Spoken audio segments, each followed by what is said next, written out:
swallowed my spit in the wrong hole. All right, so what's gonna be happening in July and near the end of July is I'm gonna actually be transitioning in my life as well too. I came here last summer in June to begin my THM studies. And I'm now finished all my coursework and I'm working on my thesis. And so my original contract with our church was a 1-year contract, which was very gracious because no one else would really offer any pastor a 1-year kind of contract, but only Pastor Joshua was gracious enough to say, hey, you know what, even if it's just a year, we'd love to have you. And he invited me in. And we just said in the future, we'll see what happens and whether I continue my studies and PhD and stuff like that. If I stay here longer, then we extend the contract and we just go from there. If I was a good fit and stuff like that. But unfortunately, what happened is I found out I'm not a very good student. Right? I'm not going to go into PhD studies, and I decided enough is enough. And so I'm going to just finish off with my THM and then just submit my thesis. And because of that, that just changes a lot of things with my family. And so I decided with as we're talking with Pastor Joshua, we decided, it would be best for my family and also in terms of what Hana Church needs for the future. Not just for this present time or for just next current, couple of years, but to really ground the future of Hana Church. We both felt that it was time for me to move on. And then also for us to transition our youth ministry and also our EM ministry as well. And so I really want you guys to know, like, the time that I had here, and I'm still going to be here. All right, so I'm going to still be here until end of July. I'm not leaving next week.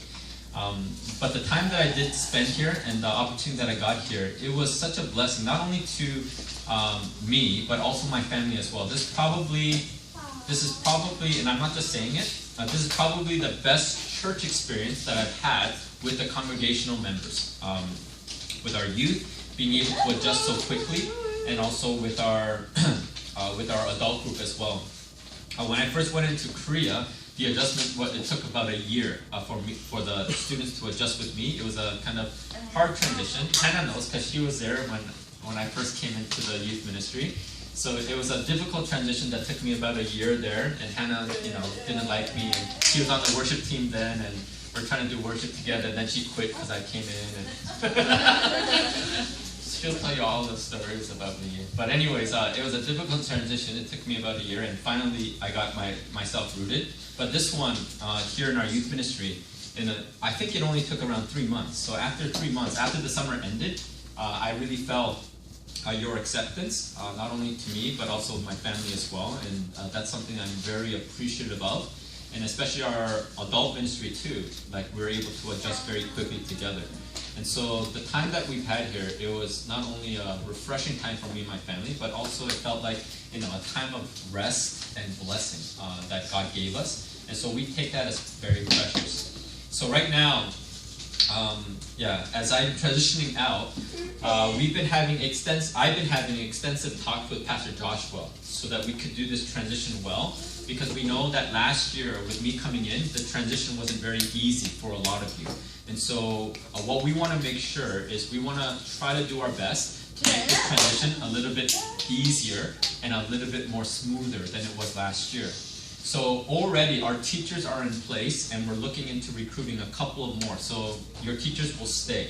All right, so you don't need to worry about your teachers going. They're all going to stay, and each one of them, actually, the reason, your teachers are amazing. The reason why is because last year when they first decided to come on board, they told me, without knowing my schedule, because I didn't even know what was going to happen next year as well, but they told me that they're only here because of you guys. They said, the reason why we're going to serve is we don't, already our youth, they lost all their teachers, and we don't want them to suffer without teachers.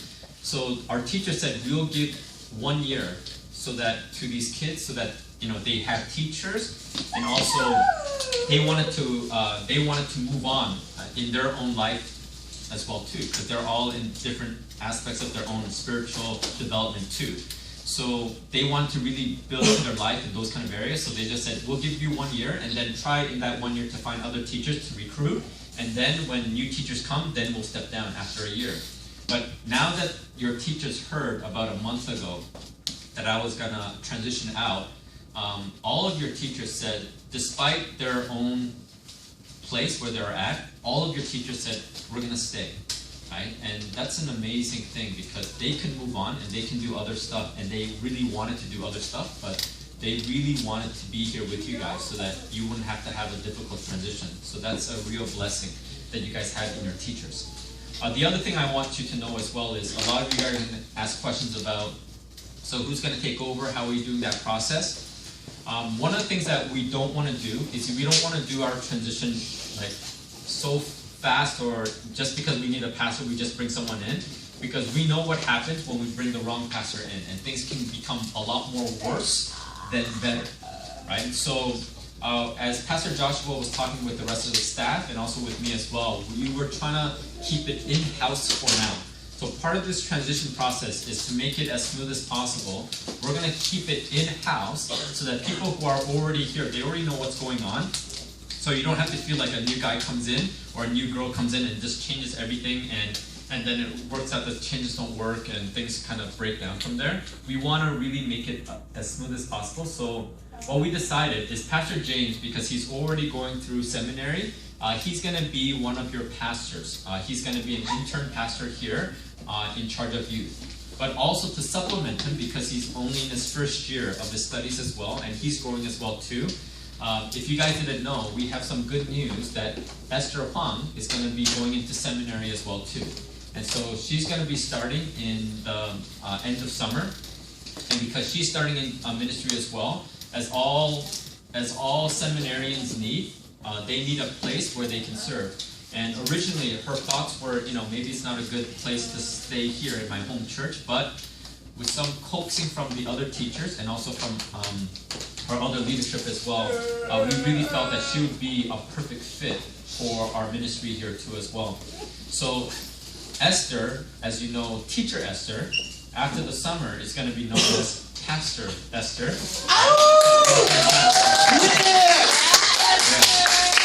So because of that, she's going to partner with Pastor James, and they're going to serve together. And you guys all know their personalities are very different, right? And so that's actually the blessing of that. The things that you don't know about Pastor James, because a lot of times we just see things superficially, but he is very good grounding in the Word of God. Like, very, very good. Probably one of the best that I've seen in a first-year student. So he's very grounded in terms of this theology, and it doesn't really communicate very well at times, but I need to let you guys know that what's in his head, and if you guys ever need to talk with someone about, right theology or think that, is he going to teach us the right thing? He's always going to teach you the right thing. He's very good.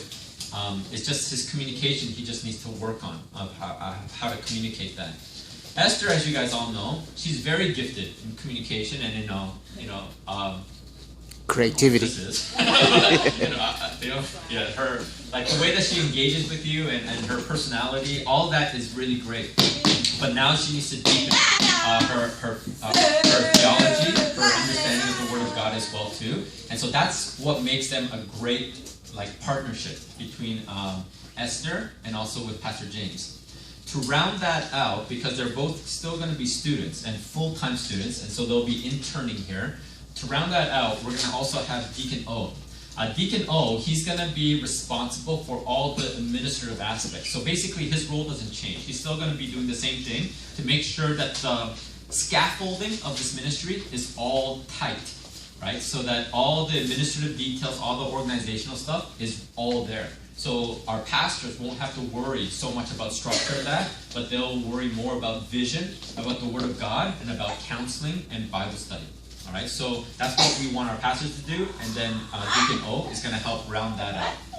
Okay, so that's what I want you guys to see, is that with this kind of mini Trinity in our own youth ministry that we're going to have, it's going to be a great transition. So for the next 2 months, I'm going to be working extensively with Esther and also with Pastor James and also with Deacon O, so that as we kind of use this time as a transition, I'm going to be doing some sermons, they're going to be doing some messages, and also leading some Bible studies as well. And we're going to do that for the next 2 months, so that by the time I go in the end of July, it will feel very natural for you guys, because you guys have been experiencing it for the next 2 months. All So whatever else that you hear, or whatever other rumors that other people may talk about, or you might hear from your parents and all that kind of stuff, unless it's what I said, it's not true.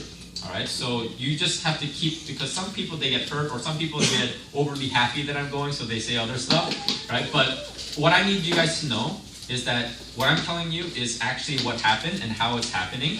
And so there's no other thing that you need to question or go deeper into. It's just what it is and how God has been leading myself and also Hana Church as well. Pastor Joshua and I, we've actually been praying a lot. We've been praying since November about what we need to do, and we only came up with this decision in March. So it was 4 months of us really praying through this, trying to figure things out, and we both sensed that that's how God has been was leading both my family and also with Hana Church as well.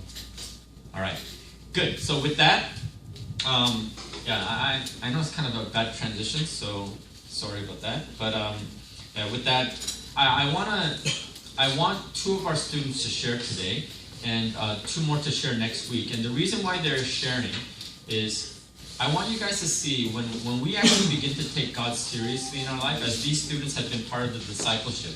And for those of you who are going to join the student leadership for next year, you're going to be part of a discipleship as well in those groups that you're part of. And it really does help you. It helps you experience God in a deeper way, and it helps you see a better perspective of who you are in relationship to God, and also relationship with each other here and outside in the world as well too.